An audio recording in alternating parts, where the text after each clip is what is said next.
Well, Matt, welcome to the pre-game show. We're just hanging out. So it's not really a show, but it's pre the game show, except we're not a game show. It's just pre-show. I was going to say with bonus cat cam, but the cat has gone. The chair is now empty. She snuck off. Sorry, you all missed it.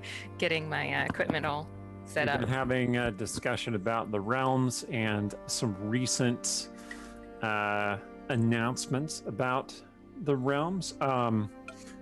Do is pointing out that it's a pregame, and I do want to point out that the Scrawlers bought me another bottle of bourbon for my birthday, which was on Sunday. It is Uncle Nearest 1856 premium whiskey. It's not bourbon, it's just whiskey. And I'm really looking forward to trying it out. So hey, thanks for the sub, do. Appreciate it. Yeah, thanks.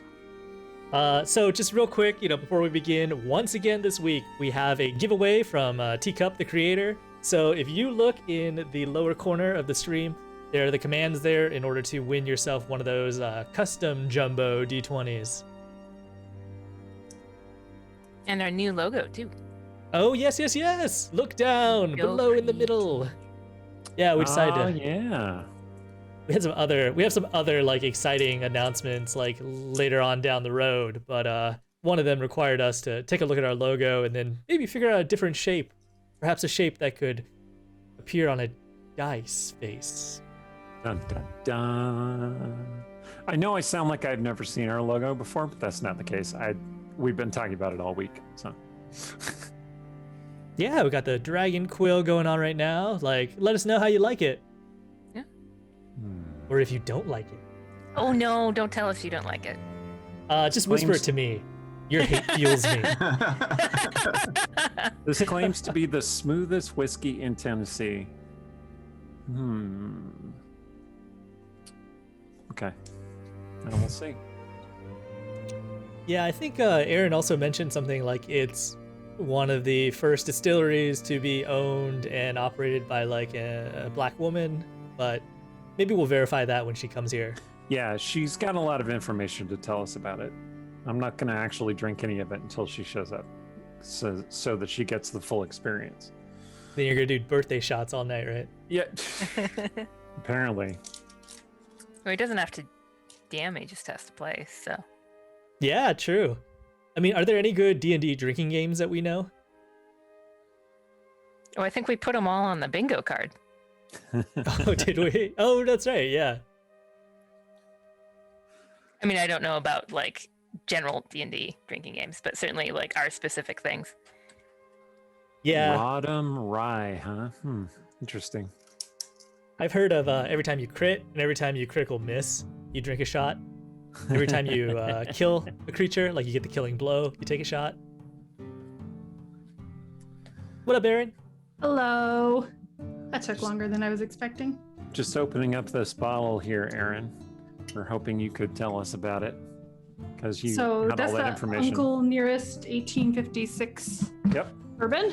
That's, well, it's just whiskey, but yeah. You're right. It's Tennessee whiskey, which is basically bourbon. It's kind of like bourbon, but it doesn't meet quite all the requirements. It actually has more stringent requirements. I recently learned this. Interesting. Because you can make I used to think you had to make bourbon in Bourbon County, Kentucky, because I was told this on a distillery tour, and it was a lie. That is a lie. You have to make it. It has there's like proportions of corn that have to be in it, but Tennessee whiskey has to come from Tennessee, and I forget the other things, but the reason that I know about this one is I have a subscription box that I started getting during the pandemic, which is a cocktail box from Shaker and Spoon, and they send you like all the mixers to make the kind of elaborate cocktails that you would go to a restaurant and get.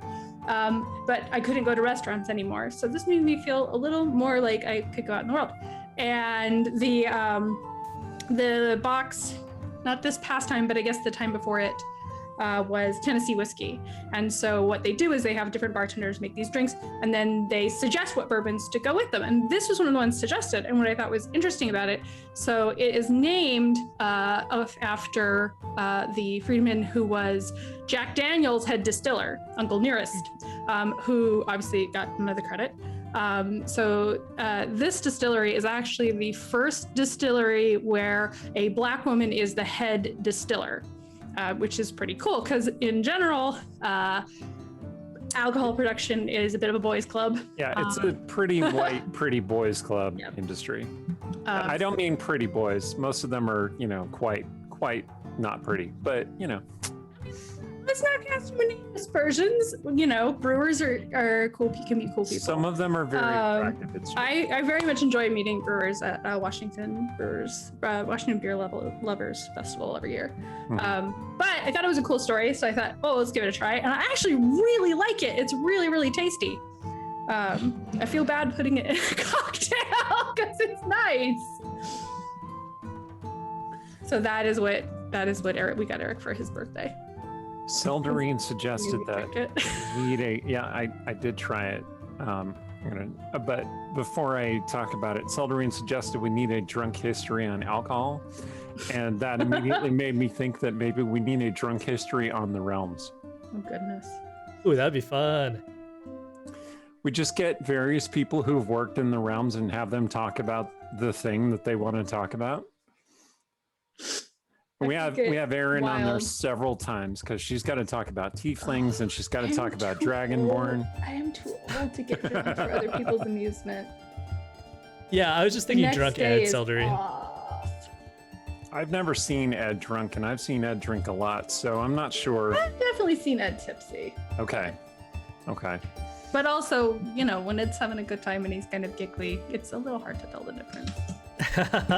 Yeah, he strikes me as one of those guys that doesn't need any alcohol. He's just always so lively. So it has this very, it is very smooth. A lot of whiskeys just kind of like punch you right in the face, but this one does not. Oh, Aaron, Rumpus Imperator suggests drunk champions of lore at some point. I have a feeling Idle Champions would nix that, but can certainly suggest it. You got to do an Idle Champions on Drinks of the Realms and stuff like that. So at some point, right? So it seems like just for that episode, you could sample like whatever it is, that drink that you're. I always forget the name of it. The elven drink that you. Oh, Czar. Czar, this is what is most like Czar. So you drink that. Champagne with little bit of Czar is not too, really right? Jeweled. Jeweled. Okay. Yeah. I don't even know what. Let me clarify a few things. Czar is not an elven drink. You're thinking of Elverquist. That's an elven drink. Czar is a human-made drink. It might be inspired by elven liquors, but it is a human It's like drink. almond champagne, isn't it? Yes. It feels like an elf drink. I think it's warmed almond champagne, Ooh, I've never heard that. but I'm not entirely sure. Well, we looked it up. I remember because I was trying to figure out if it's right for Artemisia, and it's fortified, so it gets you drunker faster. Right. It's like champagne with like almond liqueur poured into it, rather than just like almond flavored champagne. Right. Obviously, I have never drunk this because it's not a thing in the real world. But in my books, Farida drinks some and gets roofied, and then throws up all over Doll. And so when I think about it, I'm like, no, that stuff's bad. It reminds me of vomit. Now, I've never had anybody vomit Czar on me, so. Wait. What is a roofie in the realms? Magical. I don't know. A bad guy did it. Nobody stopped and asked him. Roofie in the realms. Sketch powder. Evil Netherese wizards with like weird kinks do things. Conspiracy of enchanters. Yeah. Enchanters are the worst. So what's jeweled like, Aaron? Obviously very strong. Very strong. My understanding is that it's made out of like magical herbs. So if I was going to try to make something that was jeweled, it would probably be like a bottle of Jägermeister poured into a very strong red wine.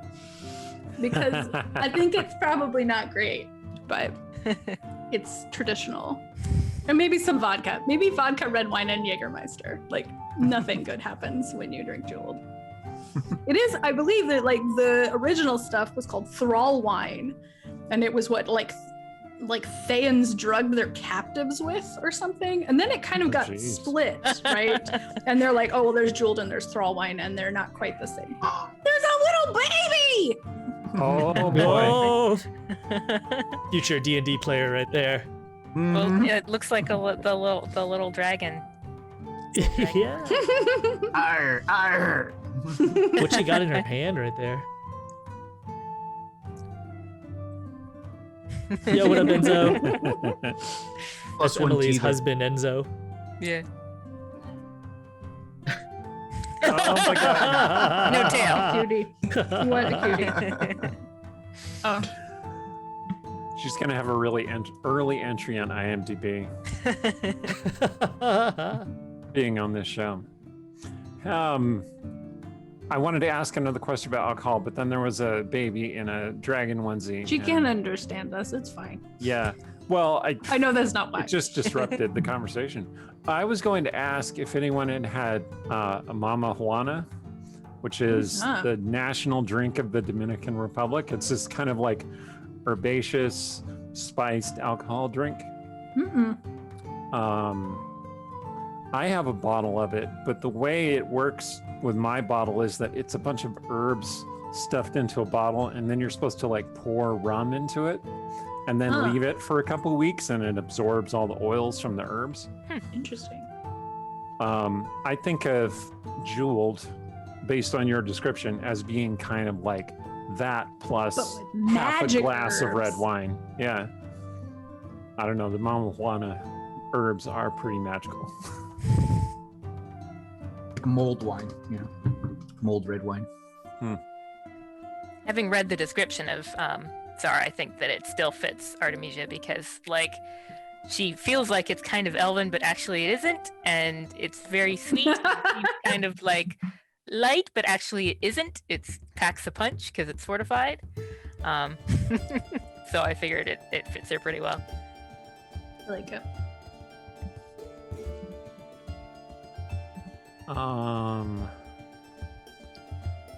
Would you ask me about more about Mama Juana?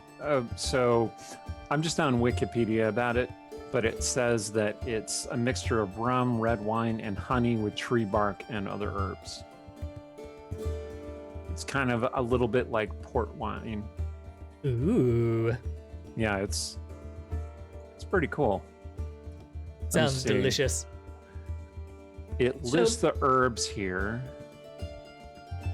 which are anamu, star anise, bohaku, pagopalo. I'm sorry for messing these up. Basil, canalila, bojuco caro, marbelli, clavo dulce, which is clove, maguey leaves, which is kind of like agave apparently, and tamicle. So a All bunch these of things I've never tasted. I feel like I bunch need of to go to the Caribbean store. herbs. I mean, basil and star anise. Some Yeah, of I know those. Yeah, I meant the other ones. right. I finally used up all of my sumac. And Mm. this is what happens. I buy new spices and I get very excited about them. And then they live in my spice drawer. And I go, oh, I should find something to use that. And then I do. I find a recipe. I'm like, I'm going to do that. And then I get it out and I'm like, why do I only have half a teaspoon of this? Where did it go? I think there was a spice eating ghost in my house. Because I'm pretty sure I did not use all that sumac. Sumac sounds like a supervillain name. It's very, it's tart and bright and kind of citrusy, but not really. It's because everything's on a subscription model now, so you're probably subscribing to the spices and don't realize it, and they just expire. And then you have to, if you haven't renewed it, suddenly you have no more It's just access not to your there. spices. I mean, it's just crazy. It's like, I thought I owned these spices. Nope, sorry. No. You- That sounds like a supervillain plan. yeah, yeah. Anyway, My husband's like, why do we need this many kinds of oregano? Why do we need this many kinds of bay leaves? They're different. fair enough. What else Ooh. is new, you guys? I mean, you talking about the spice eating ghost it gave me like these weird flashbacks to college. Did you guys ever have to do those really odd eating contests in college? One of them was like the cinnamon No. challenge. Oh, I heard tell of these things, but I never did them. Did you do that? I also did not do that because I think I have more sense than that. In ye olden times. Yeah, in ye olden times. I mean, I think I tried the saltine one and I tried the pie eating contest, but I stayed away from the milk chugging and the cinnamon. What is the saltine one? Oh, the saltine one is like, I think you're supposed to eat like a pack of saltines without drinking water.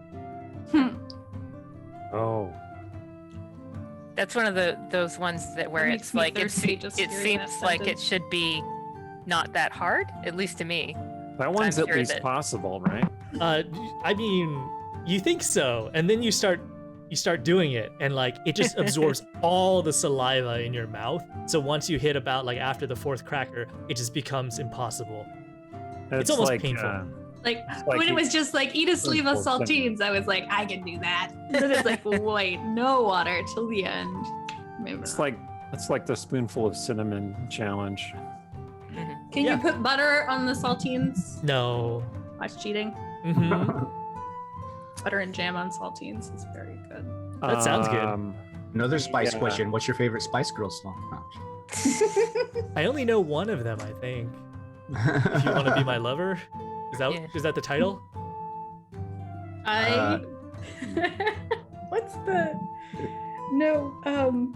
That just gave me a really wild memory. It's not one of you. No, that's not one of you. What was their? What's the one with the kung fu fighting line?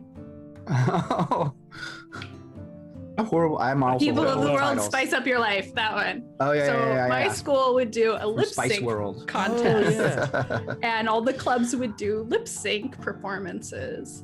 Hmm. And I was in a lot of clubs because nobody came and picked me up until very late, and so I was bored. But the speech team did that, and I did that with them because I bore enough of a resemblance to Sporty Spice that they thought it was perfect. So in a yearbook somewhere, there is me in a tube top and cargo pants going like this for Spice. That's I don't remember the lines, but I it mean, was Pixar, interesting. it didn't happen, you know. I think Seriously. I actually think that's one of the yearbooks I have, so maybe I'll bring it. you should totally show it to us. I think that we have an upcoming one-shot idea where it would be perfect to show that.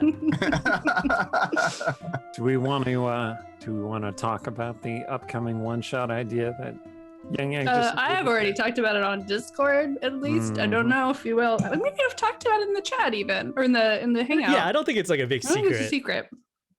I'm doing Sturgeon Artemisia's high school reunion. Ooh. So here's a question: have any of you gone to one of your high school reunions? Ooh. I mean, Not we yet. did. I don't even know if my high school had a reunion. Oh, really? No tenure? Oh, shoot. Sounds like you didn't go. I went to my tenure, and I was heartened to see everybody turned into a pretty normal adult. You could just chat with people. Like, they were excited. They were like, "Hey, I remembered you!" And yeah, there was like, it was just like, "Hey, what are you up to? Who are you now?" And it was really actually quite fun. I got cornered by one guy who was very boring. And I got confused because everybody was so excited that Emily somebody was coming, and I had no idea who this person was, and it was driving me crazy. And I went home and I looked at my yearbook, and I still don't remember this girl. I feel like I went into a parallel universe. But everybody loved her. Everybody was excited that she was going to be there. So that's good for her. I bought Huh. plane tickets to fly down to my high school reunion in California. And shortly after I bought the plane tickets, my very organized graduating class canceled the reunion. Oh. Yeah. So, but I still went down and visited my parents, and a couple of other people from my class who were in town just hung out in the park and had a barbecue. Yeah, And that's it right. was You start it your was- own reunion. it was okay, but it wasn't really an event. So I'm just not going to go to the next one. In fact, I'm never going to return to my hometown. So, I mean, this year actually is going to be. Well, I guess I went. It wasn't really a reunion. They have I went to a magnet high school, and they had such small graduating classes that it wasn't really worth having like a reunion for one class. And so they do alumni days where like anybody who wanted to, no matter when they graduated, could show up. And I think I went to one that was like 2 or 3 years on. And then they kept being at times where it would have been hard to get away from work. And I was like, well, I mean, statistically, how many of these people am I going to know or not? Because when you have like the entire run of the school that can make it. But this year, well, last year they're going to start it. And then, but this year they're going to do like just a weekend picnic. And I'm like, I'll go, I'll see how many people I know. We'll see how it goes. And then like, I'll decide from there. Because if there's nobody that I know, like coming in a particular year, like why do I want to talk to random strangers who just happen to have like the same school as me? I guess they'll know the same teachers, but I wanted to. That just feels like it requires a lot of like residual school spirit.